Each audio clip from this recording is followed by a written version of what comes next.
मी नेहमीच म्हणत असते की कोणताही पदार्थ हा एकाच पद्धतीने बनवून न खाता तो वेगवेगळ्या पद्धतीने बनवून खाल्ला तर त्या पदार्थाची चव अजून दुगणी होते. खाणारेही स्वस्त आणि आपणही मस्त. So thank you so much everyone. Hello hi, मी आहे सुषमा. तुमचं एकदा पुन्हा सगळ्यांचं मनापासून स्वागत करते आजच्या ह्या छोट्याशा मिनी ब्लॉगमध्ये. तर हे मी बटाटे बॉईल करून घेतलेले आहेत आणि त्याच्यावरचं जे टर्फल आहे ते काढून घ्यायचं आहे. तर तुम्हाला प्रश्न पडला असेल की नक्की आजची कोणती रेसिपी आहे. तर आज आपण सॅलड बनवणार आहोत आणि हा आलू सॅलड आहे, म्हणजे बटाटा सॅलड आहे.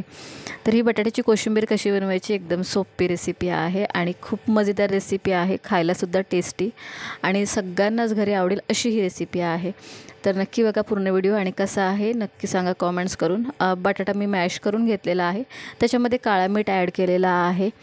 चवीनुसार आपला साधा मीठसुद्धा आपण ह्याच्यामध्ये ॲड करणार आहोत आणि त्याच्यानंतर आपण याच्यामध्ये ॲड करणार आहोत बारीक चिरलेला कांदा, बारीक चिरलेली कोथिंबीर. याच्यामध्ये मिरची तुम्हाला आवडत असेल तर मिरचीसुद्धा ॲड करू शकता. मी मिरची इथे स्किप केलेली आहे. त्याच्यानंतर हे सर्व मिश्रण छान एकजीव करून घ्यायचं आहे आणि मग ह्याचे बटाट्यासारखे गोळे बनवायचे आहेत.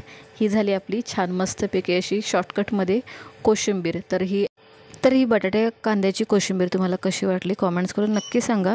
चॅनल पेजवरती नवीन असाल आणि चॅनल पेजला सबस्क्राईब केलं नसेल तर नक्की सबस्क्राईब करा, लाईक करा. तुम्ही व्हिडिओ बघताय म्हणून मी बनवत आहे. So thank you so much everyone.